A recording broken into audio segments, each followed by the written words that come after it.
भोपाल में नीट परीक्षा को लेकर सियासत तेज हो गई है। प्रदेश कांग्रेस अध्यक्ष जीतू पटवारी ने पेपर लीक और परीक्षा में गड़बड़ियों को लेकर बीजेपी सरकार पर गंभीर आरोप लगाए हैं।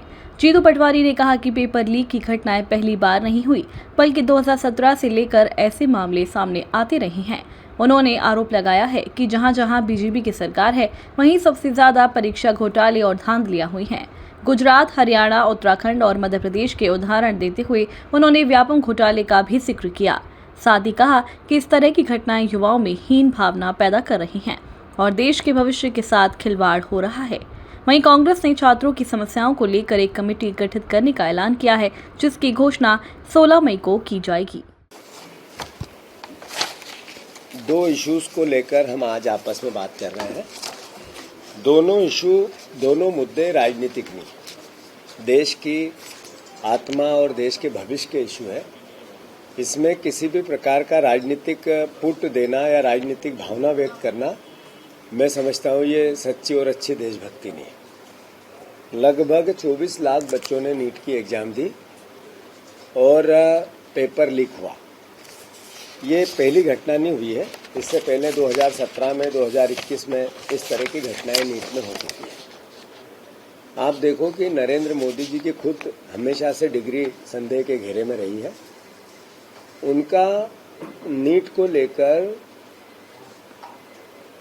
संबंधित शिक्षा विभाग, जब नीट एग्जाम लेने वाला जो मुख्य विभाग होता है, उसके राजनीतिक जो लोग हैं, उनकी जिम्मेवारी को वो हमेशा जीरो करते हैं।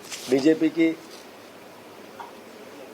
मैसिंग आदत है ये कि राजनीतिक लोग सब शुद्ध हैं और जितना भ्रष्टाचार, पेपर लीक, एग्जाम्स में गड़बड़, ये सब कर्मचारी और अधिकारी करते हैं। ये कोरा झूठ और देश को गुमराह करने जैसा भावना है। कोई भी पेपर लीक होता है, कोई भी एग्जाम्स जितनी भी होती है, वो चाहे सर्विसेज की हो, चाहे नौकरियों की हो, उसमें धांधली होती है। तो पीछे भारतीय जनता पार्टी का कोई न कोई कार्यकर्ता, नेता, मंत्री, संतरी, विधायक एक सामने आएगा ही आएगा। पीछे से आएगा, आगे से आएगा, दूर से आएगा। जांच में कभी वो निर्धारित नहीं कर पाएगा कि ये व्यक्ति है। मेरा आरोप है कि ये नीट का जो एग्जाम हर बार या जिस भी प्रकार के एग्जाम्स की धांधली होती है, बीजेपी करवाती है, नरेंद्र मोदी की, आरएसएस की सोच करवाती है। ये क्यों करवाती है? ये अपनी विचारधारा के लोगों को किसी न किसी रूप में जगह देने की कोशिश होती है। ये बेसिक जो कंसेप्ट है इस बार की नीट को लेके, इसमें जो व्यक्ति पकड़ा गया, इससे पहले भी उसके 4 परिजन इससे पहले वाली नीट में भी सिलेक्ट हुए थे। इसका मतलब था कि जब भी पिछला भी पेपर धांधली हुआ होगा तो क्या मैसेज क्या है। वो हरियाणा का व्यक्ति है जिसने इस बार पकड़ा है, उसने 4, पिछली में भी 4 उसके परिजनों को जगह मिली थी। कैसे मिली थी? तो इसका मतलब है क्या पिछली जो एग्जाम हुआ वो भी धांधलियों के भावना में है। एक मिडिल क्लास माता पिता अपने बच्चे को नीट की एग्जाम दिलाने के लिए 2-2, 3-3 साल की तैयारी कराते हैं। लगभग 5 से 6 लाख रुपया पेट काट कर कोचिंग क्लास के देते हैं। 2 से 3 साल का समय, कम से कम 2, ज़्यादा से ज़्यादा 3 साल का समय एक एग्जाम देने की तैयारी में लगता है। और फिर इस तरह की जब धांधली होती है तो कैसा नया भारत है हमारा ये? क्या नई टेक्नोलॉजी है हमारी? अरे आप देखो कि जितने इलेक्ट्रॉनिक रूप से ऑनलाइन प्रोसेस बनती है, उसमें सब में मैनिपुलेशन भारतीय जनता पार्टी करती है। चुनाव आयोग की मशीनों में मैनिपुलेशन करती है, चुनाव प्रभावित करती है। ये ऑनलाइन एग्जाम होनी है, इसमें सब में धांधली होनी है। मतलब मैं आप सबसे ये कहना चाहता हूं कि अफसोस देश का जो लीडर है, बिना डिग्री वाला, अपने दर्द को, अपनी मेहनत को, अपनी पढ़ाई को, इतनी उसकी जितनी भावना है, किस तरीके की इसमें एक समर्पण लगता है, उस एहसास को जी नहीं पाता है। केवल इवेंट करता है, केवल परीक्षा में परीक्षार्थियों से बात करता है। 12वीं के क्लास के बच्चों से बात करना है और 12वीं पास हमने कभी रेगुलर स्कूल से की नहीं। मैं समझता हूं कि ये कितना बड़ा हास्यास्पद व्यवस्था हो सकती है।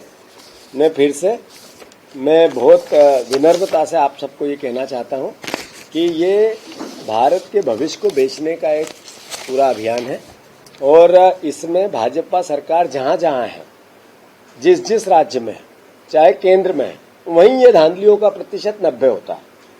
बाकी जगह कंट्रोल भी हो सकता है, उनकी कभी जांच में कोई अपराधी उस तरीके से पकड़ा ही नहीं जाता है, क्योंकि उसमें राजनीतिक संरक्षण होता है, राजनीतिक लोगों के द्वारा निर्मित ये व्यवस्था होती है। तो मैं सीधे से ये आरोप लगाता हूं कि 2014 में कम से कम 6 से 8 पेपर लीक हुए उत्तर प्रदेश में। यहां भारतीय जनता पार्टी की सरकार थी। शिक्षक पात्रता, प्रारंभिक पुलिस कांस्टेबल परीक्षा भर्ती, आधिकारिक सहायक समीक्षा अधिकारी, अलग अलग कई हुए। गुजरात में 2014 से लेके आज तक 14 पेपर लीक हुए, जहां नरेंद्र मोदी और आरएसएस का सबसे ज्यादा दबदबा है।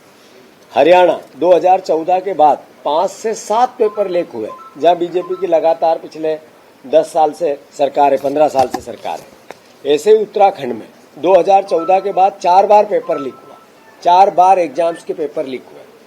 उत्तर मध्य प्रदेश में व्यापम, जिसमें 13 अलग अलग एग्जाम्स में पेपर लीक हुए, घोटाले हुए, घपले हुए। यहाँ बीजेपी की 25 साल से सरकार है। कहने का अर्थ ये है कि ये जो सरकार है भारतीय जनता पार्टी की सोच, इस पर इन बच्चों के भविष्य पर हावी होती है। मैं मानता हूँ केंद्र में हमारी इसमें पूरी भावना कांग्रेस पार्टी ने व्यक्त की है। हम निंदा करते हैं नरेंद्र मोदी की, हम निंदा करते हैं भारतीय जनता पार्टी की, हम निंदा करते हैं यहाँ शिक्षा का जो क्वालिटी एजुकेशन जीरो होता जा रहा है, शिक्षा महंगी होती जा रही है, बच्चे स्कूल कॉलेज और यूनिवर्सिटी से दूर होते जा रहे हैं, बच्चों में जिस तरह की नफरत भारतीय जनता पार्टी की सोच भर रही है, मैं समझता हूँ कि वो पढ़ाई लिखाई से दुनिया देखने वाला वातावरण देश में अब समाप्त होने लगा है। तो मैं मानता हूँ कि इसके लिए दोषी मात्र एक कोई है, तो ये बीजेपी, नरेंद्र मोदी और आरएसएस है। और हम